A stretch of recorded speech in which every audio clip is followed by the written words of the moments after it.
عسلامة. إلهام بوغدي رئيس جمعية مدينتي بالقلعة الكبرى، حاضرين اليوم في مرسى القنطاوي في تظاهرة الأكلة زمنية وصنعة تقليدية باش نعرفوا بالموروث المادي والألامادي لمدينة القلعة الكبرى.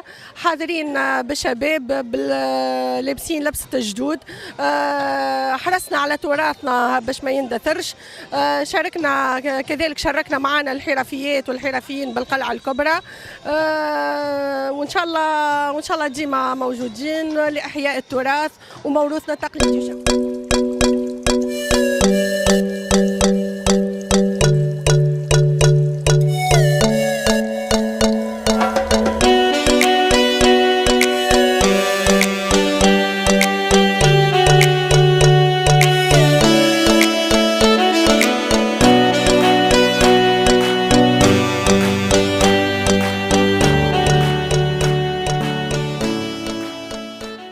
عسلامة. أماني الطيف رئيس جمعية الفل البيئة بحمام سوسة.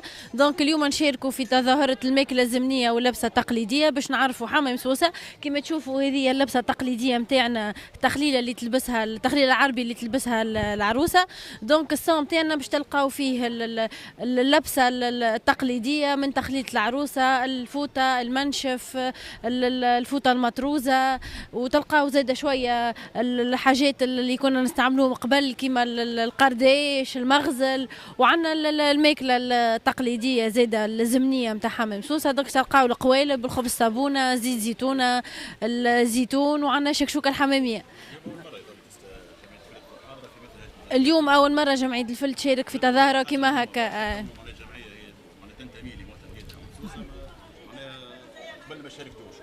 اليوم أول مرة كانت الفرصة أنه نجي ونمثلوا حمام سوسة. دونك الأجواء سافا لاباس. جوست باش ما قبل ما ننسى اللي عاونتنا في اللبسة التقليدية مدام فتيحة بورخيس، أخت عم سالم بورخيس الله يرحمه.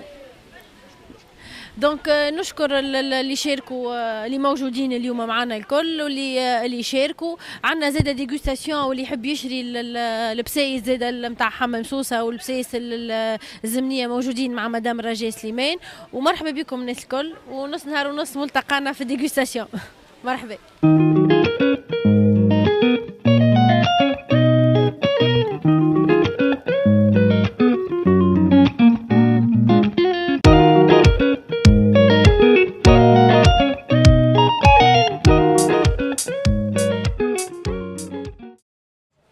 مرحبا بكم. وليد بن حسن، رئيس جمعية استعراض وسو، المدير المؤسس المهرجان الدولي للفيديوهات التوعوية. احنا اليوم هذايا يوم توعوي بالاساس، يوم ترويجي بالاساس، هو للانتماء للوطن.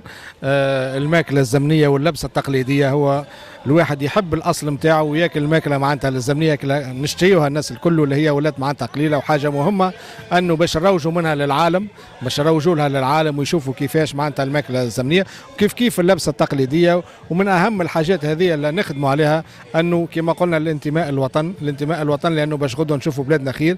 كما نلاحظوا انه عنده مردوديه كبيره في مدينه حمام سوسه، انه الانتماء للمدينه خلى المدينه انظف مدينه، وهي ربحت جائزه من وزاره الداخليه معناتها انظف بلديه في تونس ب100,000 دينار. وهذا مهم برشا. نتمناه انه البلديات الكل تنسج على المنوال هذايا، او المواطنين بالكل معناتها المواطنين الكل بالاحرى مش البلديات، لانه المواطن هو اللي عنده دور كبير في النظافه وفي الانتماء للوطن.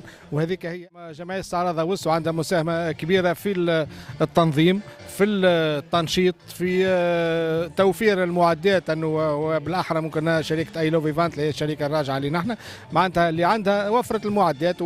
فما برشا حاجات، فما برشا تحضير، فما برشا ترويج، فما برشا كل شيء عنده قيمه اللي هو يخلي التظاهرات تنجح. وبطبيعه انتم زاد الاعلام والكل الناس كل هو عمل تجمعي، هو عمل معناتها نتاع مجموعه.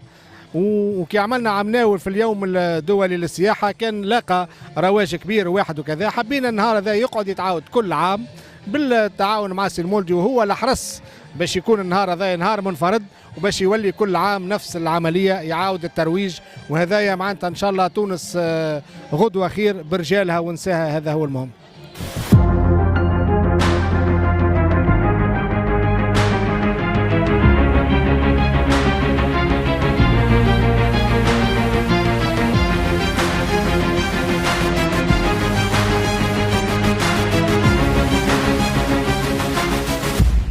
نقدم الشكر لجمعية مهرجان الوسو في شخص وليد أحسن اللي شاركنا في تنظيم هذه التظاهرة، واحنا في إطار تنشيط المحطة السياحية هذه إن شاء الله تكون تظاهرة ناجحة.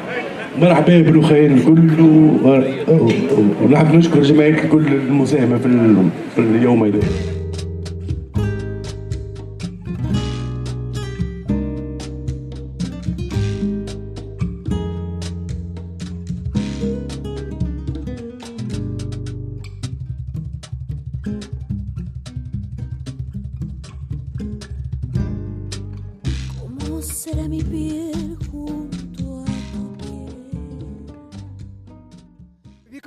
الماكله الزمنيه والصناعه التقليديه، اولا لاجل تثمين الموروث الغذائي والصناعه التقليديه التونسيه، ثانيا لاعاده تقديمها للسائح التونسي لما له من حنين الماضي والسائح الاجنبي. الصناعات التقليديه والموروث الغذائي التونسي ان نجحنا في نفض الغبار عنه قادر ان يكون عنصر جذب وتسويق للسياحه التونسيه.